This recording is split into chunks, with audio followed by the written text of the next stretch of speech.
How's everyone doing? What I want to do in this particular lecture is just start to expose students to the ideas that are so prominent within ethics. And anytime you start thinking about a particular discipline or subdiscipline, you're going to talk about different theoretical perspectives. And from an ethical point of view, we're going to talk about two major paradigms, teleologies and deontologies, and the theories that kind of compose those. Before we start getting into that, though, here's just a nice little quote from Malloy in 2003. I just want you to I'm going to take a few seconds and let you read this.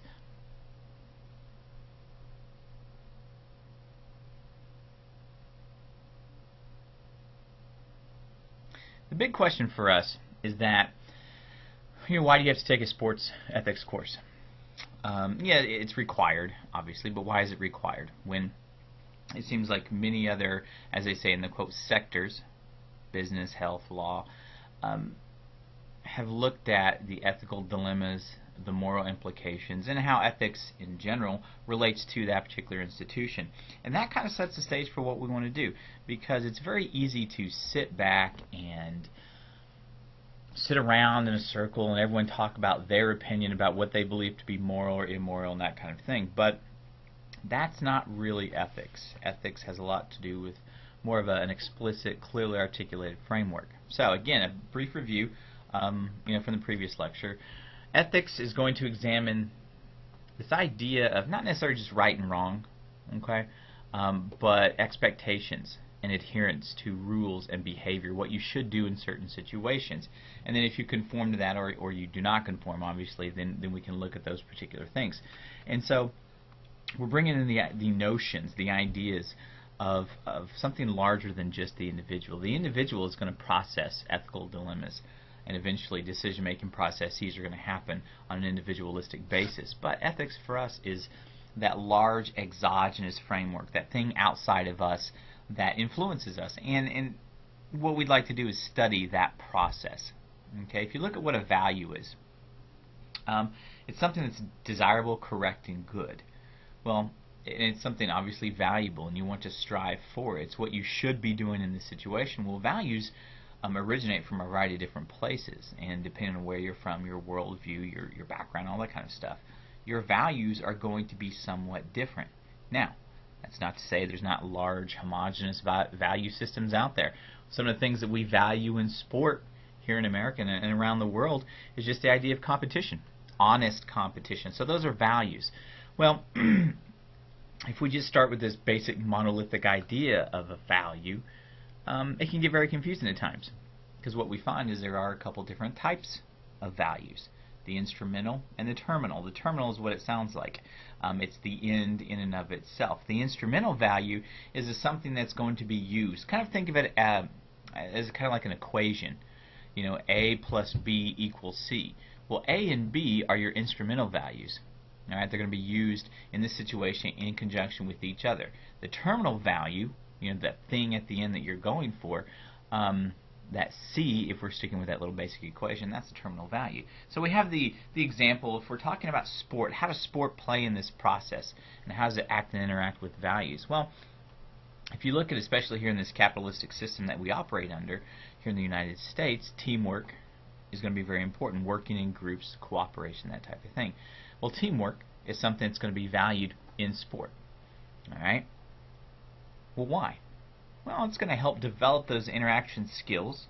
If you learn how to cooperate with other kids, and then this learning of specific skills is going to be useful to whatever career that individual has. So sport is part of that process.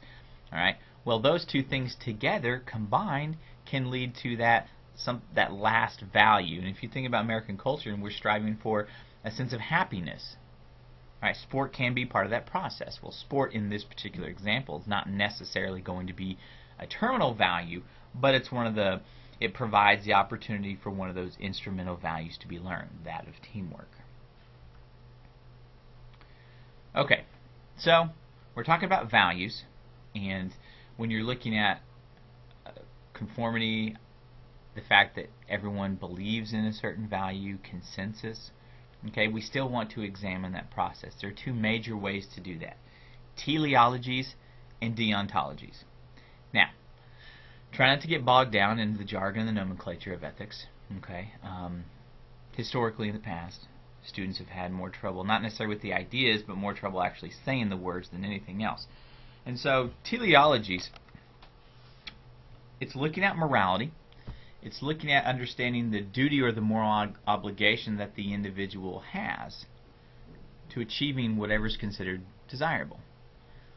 The most important thing about a teleological point of view is that terminal value, the end result. So that's why oftentimes we think about ends-oriented ethical inquiry.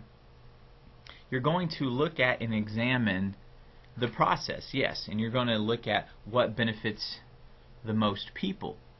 But the way that you understand that benefit to most people is by looking at the end result.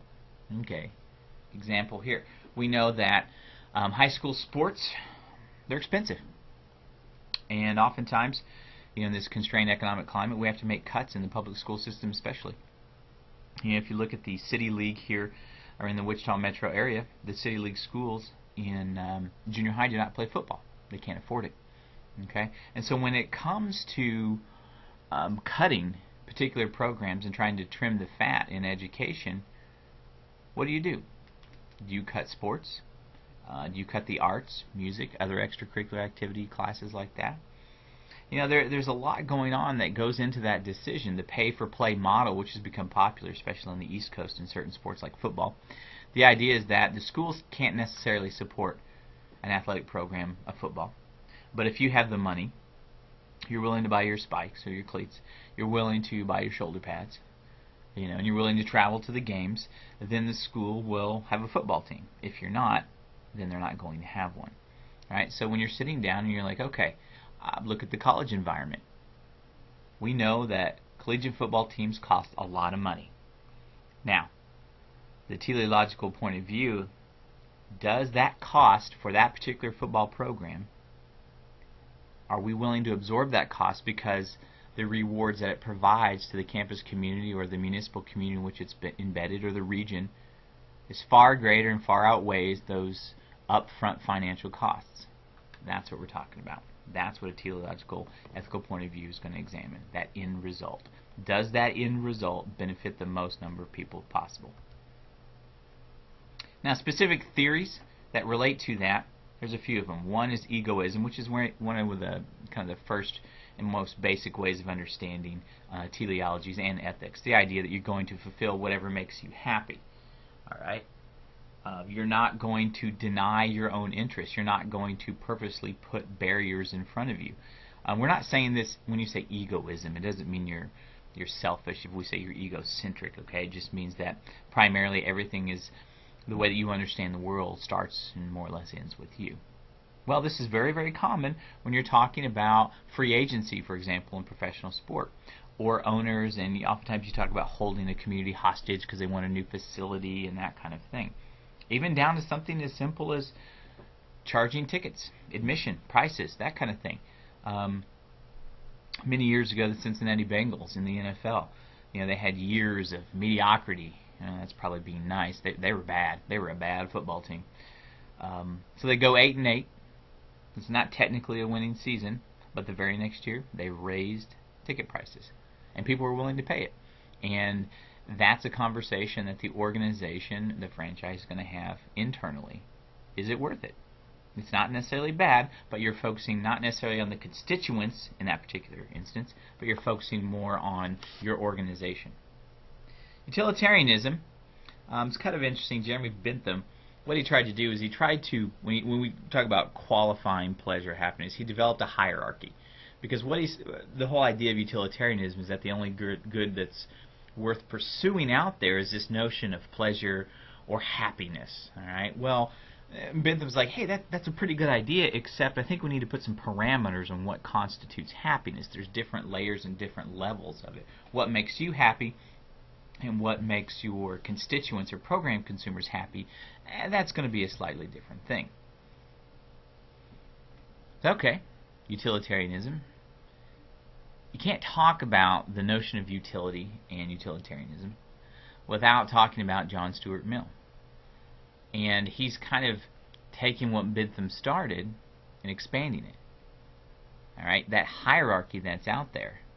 Well, you need to make sure that everyone in your organization knows that the greatest number of people are benefiting. All right, and if they're benefiting, most likely there's some sort of aspect of happiness out there, and that's a result of whatever it is that you, your organization, your sport program, whatever it is that you're involved with, your services, that's what you're providing. All right, so if you say I want to make sure that my employees are happy in a recreation environment, they're going to work 9 to 5 because that's what makes them happy. Well, what makes your constituents or the community happy is having a rec facility or center that's open before and after excuse me, those ideas or that time frame of 9 to 5. All right, the pleasure, the happiness derived from the community being happy is actually something that's going to be higher on that hierarchical structure as compared to the individualistic happiness. Okay, and so as you're trying to arrange these pleasures or this idea of happiness in order, well, the notion of pursuing the higher pleasures such as knowledge and benefit to others, those types of things, that's what's going to be at the top of the ladder. The individual maximization of pleasure and all that type of thing, that's going to be at the bottom. Okay, and a great example is Title IX. We're not advocating one point of view or the other. Using this particular framework, okay, Title IX, as it currently stands, is actually benefiting more people. Yes, you've heard the arguments, and this is primarily, this is not written into Title IX in terms of being compliance. A lot of people say, well, you know, you have to, the notion was that you're going to add more opportunities for girls and women to participate in sport. Well, a lot of people have kind of taken the cost-benefit analysis aspect, and what they've done is they've looked at, okay, we have X number of males, X number of females, and we want to make that closer, so we're going to get rid of some of male sports. All right, that's kind of going against the whole idea of Title IX. That's more of a compliance issue more so than the spirit of Title IX. The spirit of Title IX is based upon this idea of, you know, a greater sense of utility and a greater sense of enjoying sport for everyone, even if we have to mandate it, and that's what Title IX is, allowing a greater opportunity for girls and women in sport. Teleologies can get very complicated. Basically what I'm trying to do here is just graphically show that you have the larger kind of paradigmatic view, and that's what teleologies are. Teleologies, then a couple of specific theories that are classified as teleologies would be utilitarianism and egoism. And there's just a hypothetical example. This didn't happen, but if you're talking about, you know, the United States reputation in basketball, especially international basketball, okay, patriotism, that's one of the things, one of those values that we want to look at, examine. Well, maybe it's declined because of mediocre performances in the recent past of the U.S. men's international basketball team. So let's say, hypothetically, of course, Carmelo Anthony is on the team, all right, and he does something to one particular opposing player. Maybe it's a foul, all right. The foul goes against the rules of the game, right. That foul, however, helped to change the momentum, if you believe in that. Let's say he takes a hard foul as a, you know, Spanish team member who's going up for a dunk or something like that. You know, you don't want to give up the easy points, send him to the free throw line. All right, within the game, that's considered bad, but in terms of the context of the entire game, in terms of a strategy, and hopefully at the end of it, this idea that you have a win and an increase in patriotism, well, maybe that foul was actually kind of good. So teleologies is not quite as cut and dry in terms of understanding this end result and how you get there. It's not focusing on the process, it's focusing on the end result. Deontologies, however, are focusing on that process, or what we call the intrinsic qualities of what's going on in the situation. Okay, if you focus on the relationship, this logical, commonsensical idea that if you're doing good things all the time, then the end result is obviously going to be good. And in the sense of what we're trying to do here, much like with teleologies, it's a notion of duty, obligation. What we're trying to do is maximize the benefit for all of humankind. You're not doing things because it provides an outcome that you enjoy. You're doing it because it's the right thing to be doing. You know, I give the little example, if you kind of think back to, I mean, we do this on all levels of sport, but I always kind of think of the youth sport days, you know, summer baseball and all that kind of stuff. You had the handshake line afterwards, right? Well, why are you doing that? You're going through that process, and admittedly sometimes you're a little alienated, not thinking about it, but if you're into it and invested in the process, you're congratulating your opponent, saying, you know what, you played a good game. Whether you lost or won, it doesn't necessarily matter. You're respecting that individual's effort. You're not doing it because you want to be seen as a great person or you want the coach or the opposing players to like you. You do it because that's the right thing. You respect their effort. You respect the way they played the game. If you think back a few years ago, the Duke lacrosse sexual assault case and that scandal there, you know, there's a lot going on. You know, it's a very, very complicated situation that we'll talk about later in the semester, but they canceled the season. The Duke men's lacrosse team was number 2 preseason in the polls, and they canceled the entire season. And it's a very, of course, we have the benefit of hindsight, and hindsight is obviously 2020. And what we found is a lot of the allegations didn't necessarily stick, and so in hindsight, it looks like they canceled the season for nothing. But at the time, imagine being the chancellor or the president or an athletic director or something like that, and you get a call early in the morning that says, hey, you had this horrendous event and the allegations of this gross misconduct. What do you do? Well, and what they were saying is that the sport of lacrosse, that's not as important as the overall welfare of getting things straight, figuring out what happened. Now, you could argue that that's a deontological point of view. Now, if you really like teleologies, you could argue from a teleological point of view that maybe they should have kept it or not or whatever. And maybe the more cynical person says, well, you know, they were just worried about the racial and gender implications, so they wanted to make sure that, you know, they canceled this season so that this would look good. That's fair. We have to think about all these different arguments, but nonetheless, deontologies just provide us another way of looking at it. Well, maybe deontologies in terms of being as a paradigm, you want a little bit more specificity. The golden rule, the whole idea to treat others how you would like to be treated, that's a great example because it's about the process. You're not doing it because you necessarily want everyone to like you. It's that altruistic actions, the fact that you're going to do something that's, you know, unselfish. You're going to be nice because that's what you would like in return. That's a great example of a deontological point of view because you're focusing on the process. Everything's going to take care of itself down the line. Immanuel Kant, Kantian ethics. Basically, he was talking about moral behavior and how it should benefit most of humanity. Okay, well, there's a lot of different things that we can get into with Kant. He was very, very influential, primarily. What I am kind of interested in is you understand these categorical imperatives such as honesty and things like that. Basically saying that your duty to fellow humans is to be and follow these categorical imperatives regardless of what the consequences in any situation are going to be. You're not supposed to lie. So if you're sitting in front of a congressional sub-hearing and you're talking about steroids in baseball, whether your reputation is on the line or not, you should not be lying. Kind of think of Rafael Palmeiro shaking his finger at Congress there. That violated categorical imperatives. Now, what's also very interesting when I like to talk about the categorical imperatives is that they're based on 2 moral principles. 1, everyone should be treated with respect, regardless of any demographic factor. All right? And these moral judgments are equally binding. They're applied to everyone at all times, and that kind of goes in with this idea of respect.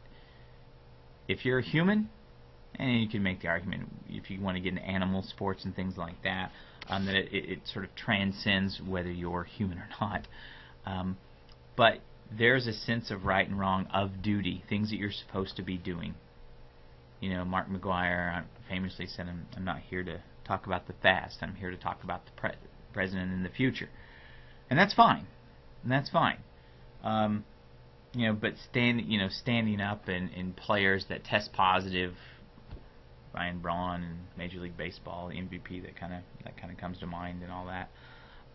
To stand up in front of people, if it's found out that you're lying, Floyd Landis, that kind of thing, obviously a gross violation of these categorical imperatives from a Kantian point of view.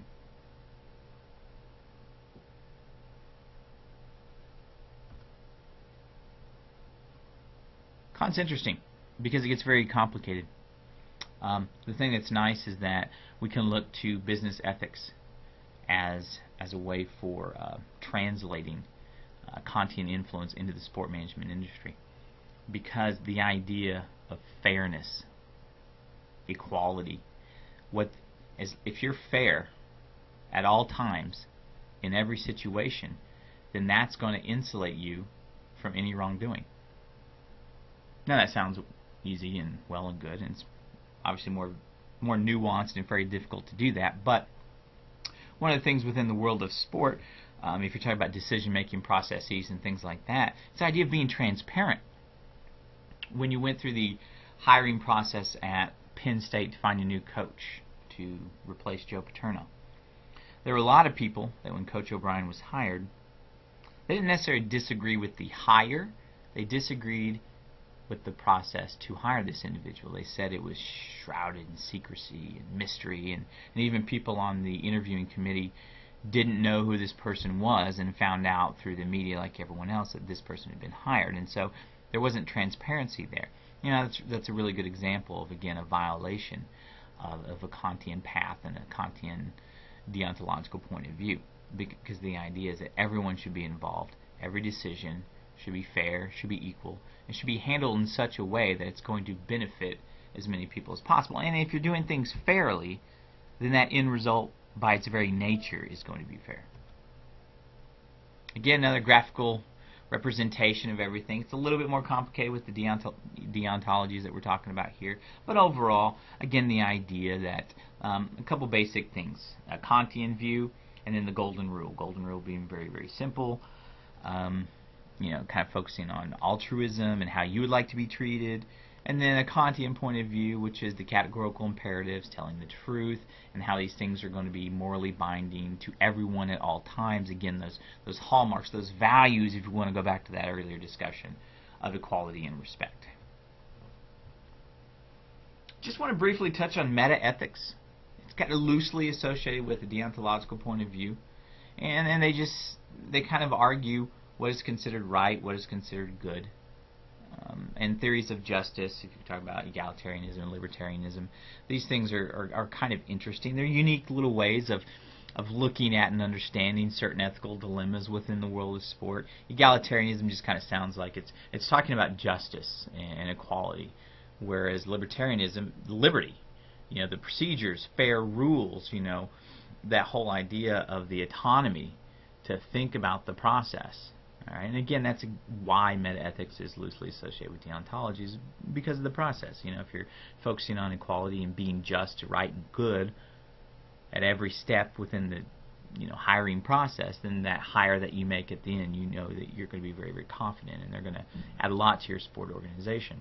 And you can think about this in terms of salary caps. You know, the NFL is more of a hard cap, and Major League Baseball is a soft cap with the luxury tax and all that kind of stuff. And a lot of this actually comes into play when you get into management and labor discussions. You know, we had the NBA and the NFL lockouts recently, and kind of looking at this whole notion of the collective bargaining agreements and the things that they come to and player representation. Are these fair rules? Is everything actually going to be equal and just for both the owners and the players? That type of thing.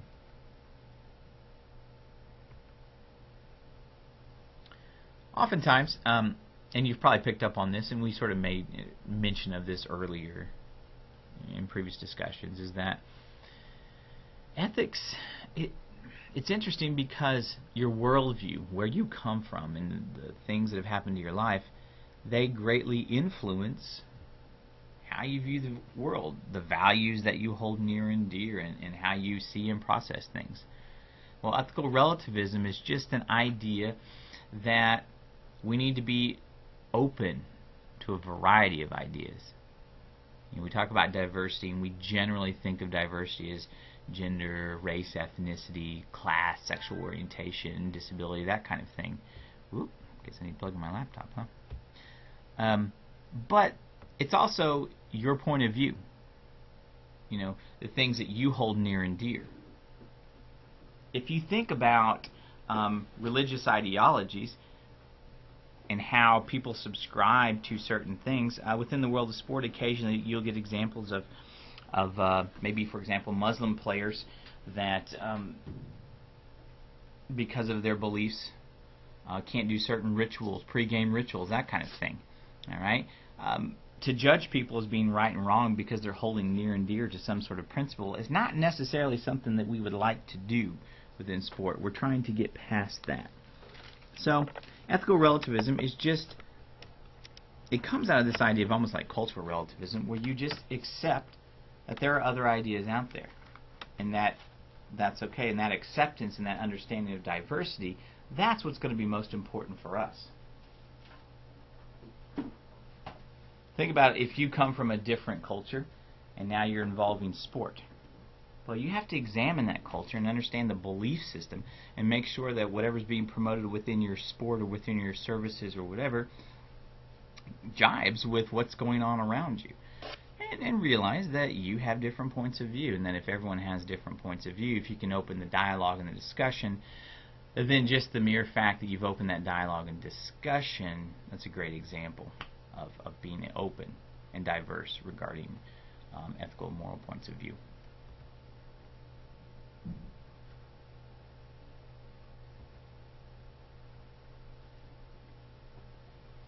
Okay, so just wanted you to take a second to think about these things. If you're looking at, and try to give a couple of different things that are prominent within the world of sport: sportsmanship, competition, intimidation, and think about how these different points of view, teleologies, deontologies, how they would examine this issue, especially if you're thinking about trying to develop protocol or bylaws within an organizational environment. Do you mandate sportsmanship? And how do you do that? Maybe it's that handshake line. Do you mandate it? Yes, because we want to make sure that everyone, even in the heat of the moment after a contest, that if we force them to respect their other opponents, then eventually at some point it's going to click. There's a variety of different ways of doing these things and looking at it. There's no right or wrong answer. Another thing to kind of think about is when you mandate or you think about where the influence peddlers within the world of sport come from, what's more important, money or morality? Now, the Smith & Street Sport Business Journal did an article in 2007. It's very enlightening because it was looking at fans, kind of a consumption-based point of view. Does the consumer really care about the morality of the athletes, or do they care more about the performance of the athlete? Well, that's an age-old question. Do fans care about PEDs in sport, or do investigative journalists simply care about PEDs in sports? It's very, very difficult, anytime you're talking about tens of millions of people perhaps that consume, or even hundreds of millions of people that consume soccer around the globe, or the Olympic movement. If you talk about football here in the United States, it's hard to say because we're talking about different levels. But nonetheless, what teleologies and deontologies allow us to do is the opportunity to examine some of these potential arenas within the world of sport.